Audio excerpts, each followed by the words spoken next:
Olá, pessoal, tudo bem? Sejam bem-vindos a mais um webinar aqui do nosso JurisRend, nosso aplicativo de leitura de leis. Hoje a gente está aqui vamos falar sobre a nova lei de falências, na verdade, uma lei que alterou a antiga lei de falências. E para isso, a gente chamou aqui o professor André Santa Cruz, que é atual diretor do DREI. Seja bem-vindo, professor. Muito obrigado, eu que agradeço, é um prazer e uma honra participar. O prazer é todo nosso. O professor André, que, como eu disse, é atual diretor do DREI e também autor de diversos livros e cursos nessa área. E a gente está aqui para falar sobre, como eu disse, a nova alteração da Lei de Falências e Recuperação Judicial, a lei que foi pela Lei 14.112 de 2020, que foi publicada em dezembro, então recentíssima, e alterou lá a nossa Lei de Falências a 11.101 de 2005, todas essas leis disponíveis aí no nosso aplicativo. Professor, para a gente iniciar, primeiramente eu queria saber a sua visão geral. Como é que ficou, de uma maneira geral? Essas mudanças foram positivas? Foram boas para as empresas ou para os credores? Qual que é a sua visão geral dessa alteração da lei? Bem, vamos lá. Foi um presente de Natal que nós recebemos aí, né? No final do dia 24 de 24, dezembro, isso mesmo. por volta das 6 horas ali, já final da tarde, início da noite, foi publicada a lei. Vai entrar em vigor aí nos próximos dias, né? Contando aqui desse dia que estamos gravando. Veja, é difícil a gente prever, porque isso aconteceu com a Lei 11.101/2005 na sua redação original, né? Quando ela surgiu, muita gente achava uma coisa ou outra tal, e o fato é que muitas das questões relevantes sobre falência e principalmente sobre recuperação judicial, elas foram construídas na prática.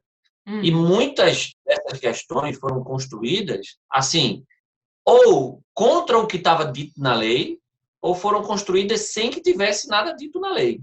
A lei ela não tinha tratado certas coisas que iam acontecendo na prática e o judiciário foi criando.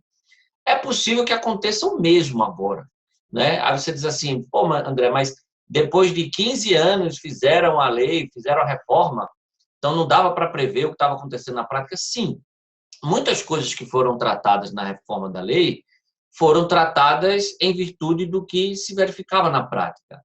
Mas eu não tenho dúvidas de que novas questões vão surgir, até em função do que mudou na lei, e o judiciário vai continuar tendo que construir os entendimentos, né? Então, eu acho que é muito isso que vai acontecer. Agora, para não deixar a pergunta sem resposta, assim, numa visão geral, as mudanças foram positivas. Tem aspectos negativos? Eu acho que os aspectos negativos estão mais em o legislador não ter aproveitado o momento para tratar de determinadas coisas que podia ter tratado. Vou dar dois exemplos. Isso, eu acho que é um dos exemplos. Desculpa te interromper. Um dos exemplos, acho que é não ter tratado das sociedades não empresárias, né, dentro dessa lei. Acho que seria uma oportunidade, como a gente vê, a jurisprudência vem aceitando, né, a aplicação dessa lei às sociedades não empresárias, né, isso não está dentro da lei, mas a justiça a gente está vendo que está começando a deferir esses pedidos e não foi tratado, né? Como que você vê isso? Exatamente. Esse é um ponto que poderia ter sido tratado, mas o fato é que o legislador discutiu isso, mas ele preferiu manter a aplicação da lei apenas a empresários e sociedades empresárias. O que faz com que a gente tenha que rever o que está acontecendo na prática. O caso da Cândido Mendes, lá no Rio de Janeiro, tal. Porque, veja, você tem um legislador que em 2005 fez a lei e disse é só para empresário. Aí você tem o mesmo legislador, em 2020, volta a discutir essa questão dentro de um projeto de lei que reformou a legislação e diz assim, não, é só para empresário mesmo. Ele confirma isso. E aí vem o judiciário e diz, não, eu vou ampliar para quem não é empresário também. Então, assim, eu sou até a favor, sabe, Leonara, de fazer essa ampliação, mas desde que isso seja feito por lei. Eu acho complicado que seja feito pelo judiciário sem a previsão legal e com um agravante, com o fato de que o legislativo se manifestou sobre isso novamente agora e disse que não, disse que era um processo só empresário. Então, assim, quem faz lei é legislativo, né? Então, esse é um ponto. Outro ponto que eu acho que podia ter sido mais bem cuidado na lei. Uma das críticas que quem trabalha com recuperação judicial faz, e eu conheço muitos advogados, amigos, né, administradores judiciais, juízes, né, tenho contato com juízes.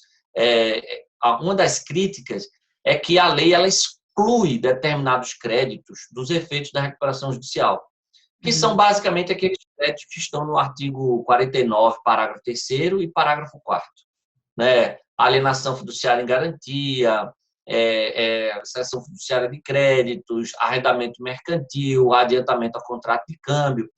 São basicamente créditos bancários, e o que gera muito problema na prática, né? Eu acho assim, recuperação judicial, então vamos dar todo mundo, vamos negociar todo mundo. Então, esse é um problema da nossa legislação e isso não foi alterado, né? Isso se manteve. Então, acho que esse foi outro ponto que podiam ter mexido.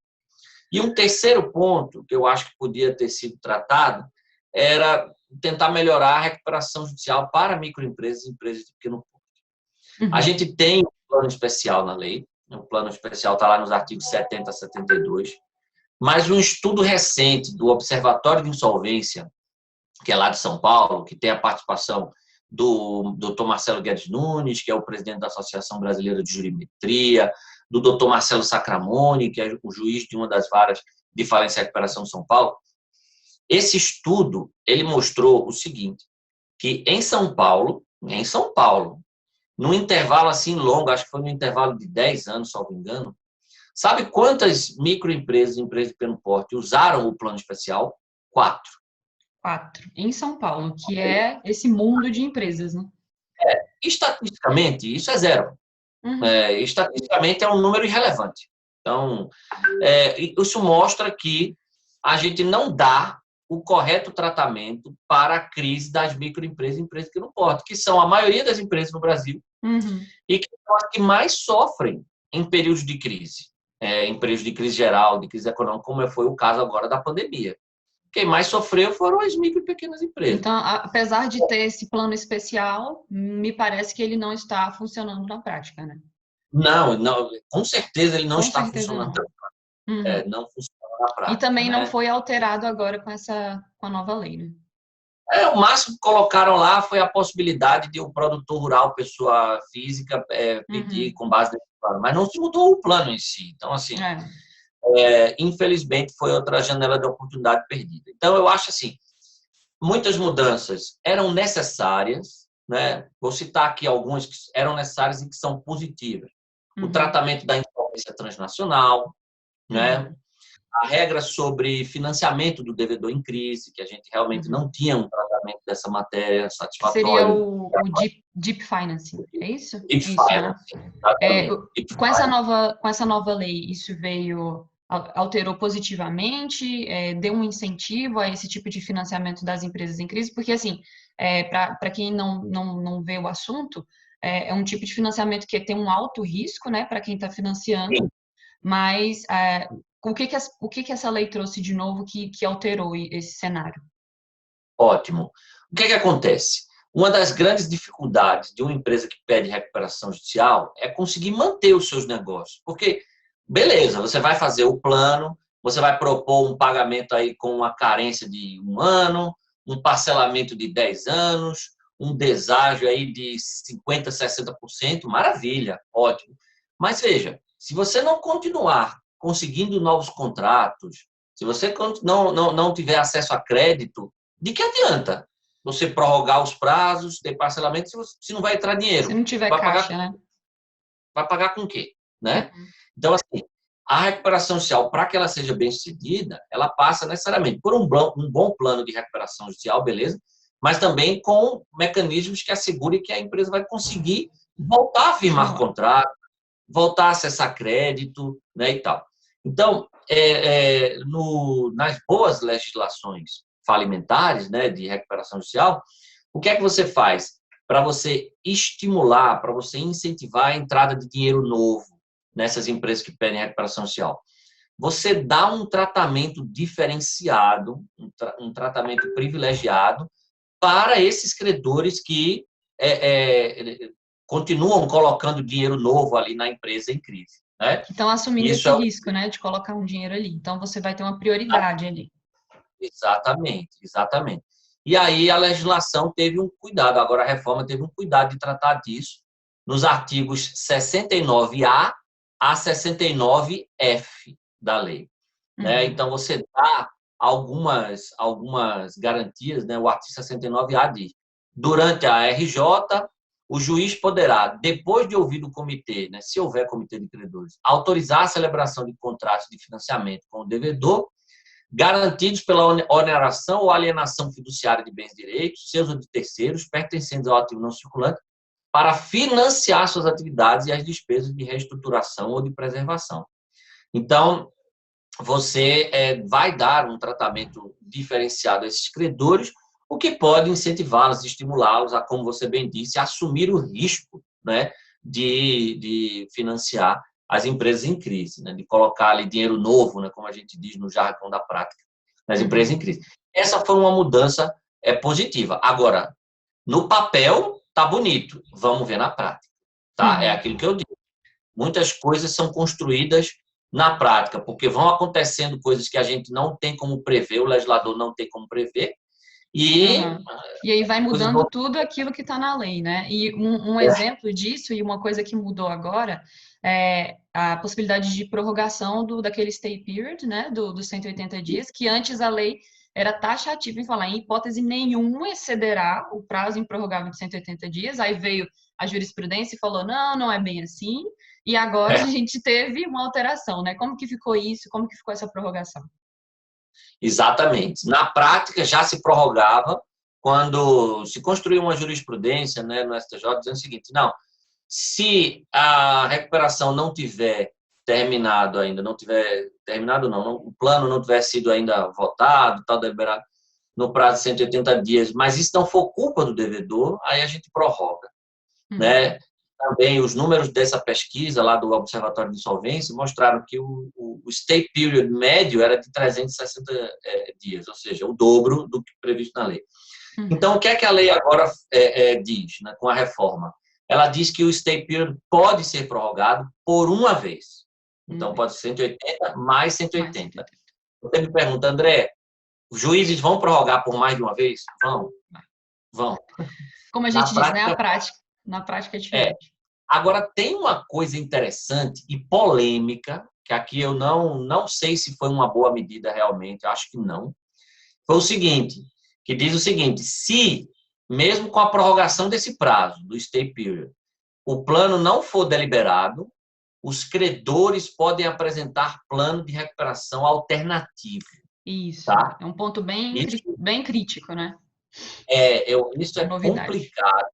Isso é complicado. Não sei como é que isso vai se operacionalizar na prática. Os credores, eles não têm as melhores informações possíveis para elaborar o plano. Enfim, isso vai dar bastante discussão. Né? Já está dando discussão teórica, vai dar discussão prática. Vamos ver como é que vai acontecer isso. Mas foi isso que mudou no stay period. Permitiu-se expressamente a prorrogação por uma vez, e se não concluir nesse período, se permitiu a apresentação de plano alternativo pelos credores. E mais uns 2 pontos aqui que eu queria levantar. Um que eu acredito que seja inegavelmente positivo, não sei na sua visão, que lembra um pouquinho aquela MP que a gente teve e que ela não está valendo mais, que dispensou a publicação das SAs em jornais de grande circulação, e agora é bem parecido, né? O que aconteceu agora é que foi dispensada, né, essa publicação em relação à lei de falências e recuperação judicial, e vai ser tudo agora em publicação eletrônica, intimações via celular, tem que ter um site desse E, procedimento. Acho que isso é bem positivo, né, para desburocratizar o procedimento. sem dúvida, essa foi uma mudança positiva, que era algo que já se vinha fazendo na prática, né? Uhum. Só não era uma Já havia obrigação, né? isso. Agora está bem claro, então em todo lugar lá que fala publicação, agora a lei colocou publicação em diário eletrônico, também previu as intimações eletrônicas. Se colocou agora expressamente na lei uma prática que já era comum, que é o administrador judicial manter um site e lá ele disponibilizar as peças do processo, lá ele disponibilizar endereço eletrônico para o envio das habilitações de crédito, né, e das divergências, né? Então, assim, porque como isso é um procedimento que é feito pelo administrador judicial, né, as habilitações e tal, então não precisava realmente ser de outra forma.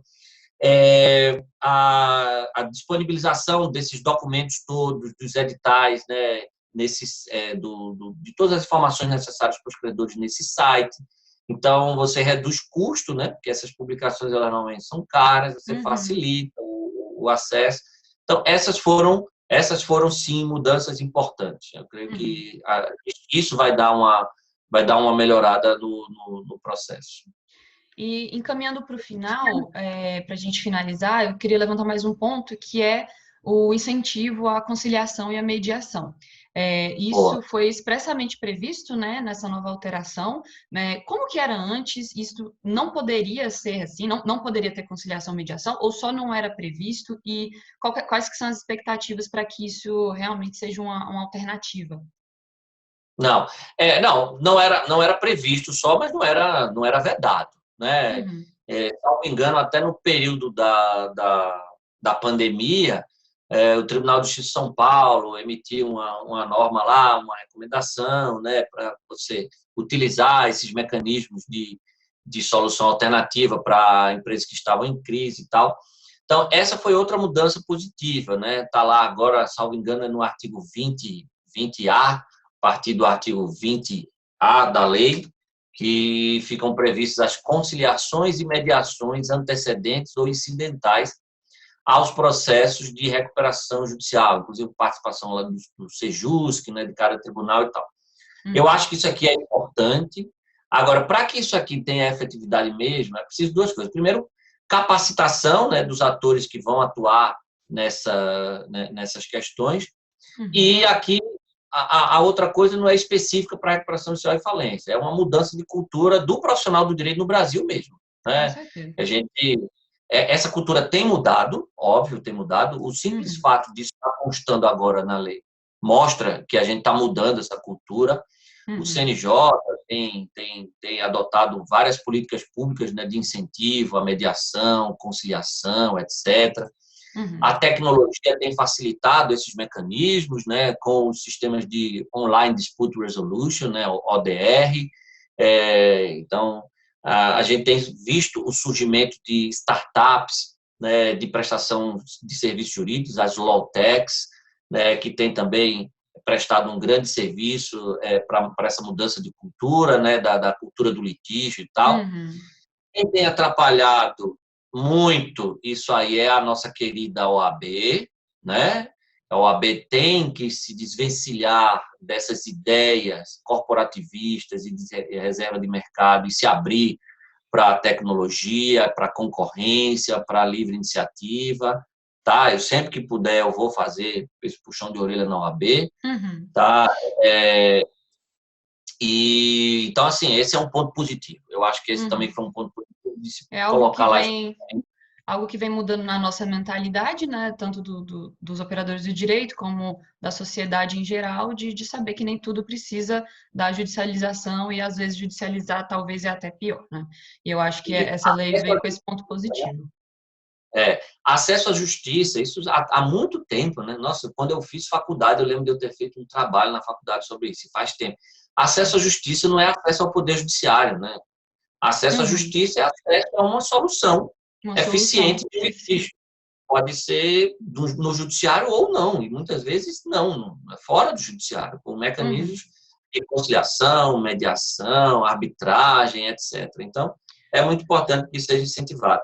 Tem um outro ponto que eu acho que pode ser positivo também, Leonardo, aqui, muita gente não está comentando, que foram as mudanças na recuperação extrajudicial. Uhum. A recuperação extrajudicial, ela foi uma grande novidade em 2005, quando ela entrou em vigor, mas ela não pegou, Pouco né? usada.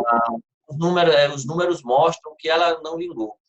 E a reforma agora trouxe mudanças interessantes.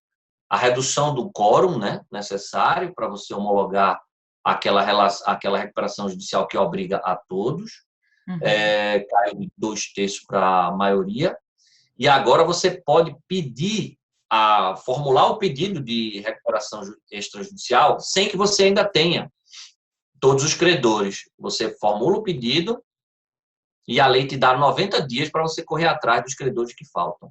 Uhum. Então, são mudanças que eu acho que podem dar um fôlego na recuperação extrajudicial. Vamos Dar um ver. fôlego real, né? Que é esse o objetivo, dar um fôlego para a empresa para ela poder não falir, né? Não ir à falência e tentar realmente se recuperar. Professor André, são muitos pontos, dá vontade de ficar aqui tratando de vários, mas a gente vai finalizar agora. Eu queria agradecer muito sua presença, foi muito importante. Acho que todo mundo vai sair aqui com um pouquinho, sabendo um pouquinho mais. E muito obrigada pela participação. Eu que agradeço, um prazer e uma honra, contem sempre comigo. Muito obrigada.